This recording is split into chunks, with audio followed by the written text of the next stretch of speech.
ఇరిగేషన్పై శ్వేతపత్రంపై రేపు అసెంబ్లీలో చర్చకు సిద్ధమైంది కాంగ్రెస్. ప్రజాభవన్లో కాంగ్రెస్ ఎమ్మెల్యేలు ఎమ్మెల్సీలతో సమావేశమైన సీఎం రేవంత్ రెడ్డి దిశానిర్దేశం చేశారు. మంత్రి ఉత్తమ్ కుమార్ ఇరిగేషన్ శాఖపై పవర్ పాయింట్ ప్రజెంటేషన్ ఏర్పాటు చేసి అన్ని అంశాలు ఎమ్మెల్యేలు ఎమ్మెల్సీలు వివరించారు. అసెంబ్లీలో నీటిపారుదల శాఖపై ప్రభుత్వం శ్వేతపత్రం విడుదల చేయబోతున్న నేపథ్యంలో నీటిపారుదల తీరుతెన్నులపై జరిగే చర్చలో కాంగ్రెస్ ఎమ్మెల్యేలు అనుసరించాల్సిన వ్యూహంపై సీఎం, మంత్రి ఉత్తమ్ దిశానిర్దేశం చేశారు. కృష్ణా ప్రాజెక్టులు కేఆర్ఎంబీకి అప్పగించే విషయంలో నెలకొన్న వివాదంపై ప్రధానంగా చర్చించారు. బీఆర్ఎస్ ప్రభుత్వ హయాంలో కేసీఆర్ ఆంధ్రాకు నీళ్లు దోచిపెట్టి ఇవాళ కొత్త డ్రామా ఆడుతున్నారంటూ మండిపడ్డారు కాంగ్రెస్ ఎమ్మెల్యేలు. రేపు ఇదే విషయాన్ని అసెంబ్లీ వేదికగా ప్రజలకు వివరిస్తామన్నారు.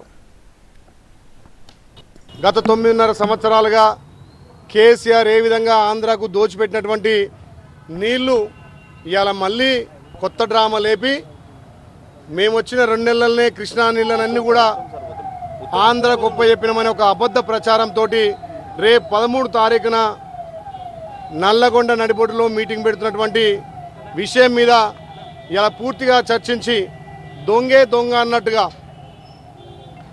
గత ఆంధ్ర పాలకుల కంటే ఎక్కువ తెలంగాణ వచ్చిన తర్వాత నీళ్లు నిధులు నియామకాల పేరు ఏర్పడ్డ తెలంగాణ ఇలా నీళ్లు మొత్తం ఆంధ్రలకు దోచిపెట్టినటువంటి ఘనత కేసీఆర్ది.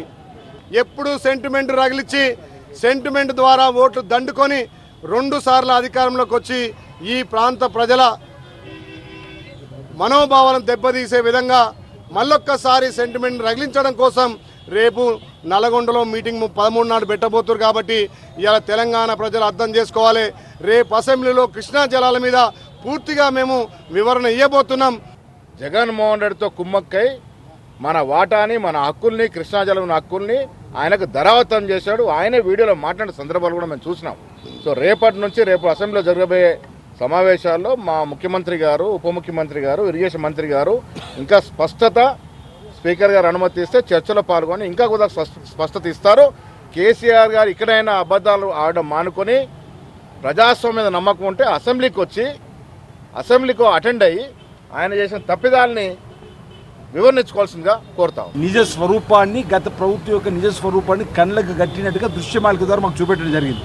ఆ అంశాలను రేపు అసెంబ్లీ సాక్షిగా తెలంగాణ రాష్ట్ర ప్రజలందరికీ కూడా చెబుతూ ఈరోజు వాళ్ళు ఏమంటున్నారు, పోలీసులు వచ్చి హరీష్ రావు గారు మొన్న మాట్లాడుతూ పోలీసులు వచ్చి పోలీసులు వెనక్కి తీసుకుపోవడం. అసలు పోలీసులు 400 నుంచి 500 మంది పోలీసులు ఎప్పుడు వచ్చిండ్రు? 30వ తేదీన ఎన్నికలు ఉంటే 29వ రాత్రి 500 మంది పోలీసు బలగాలు అక్కడికి వెళ్ళి జగన్ గారు, కేసీఆర్ గారు మాట్లాడుకోకుండా పోలీసు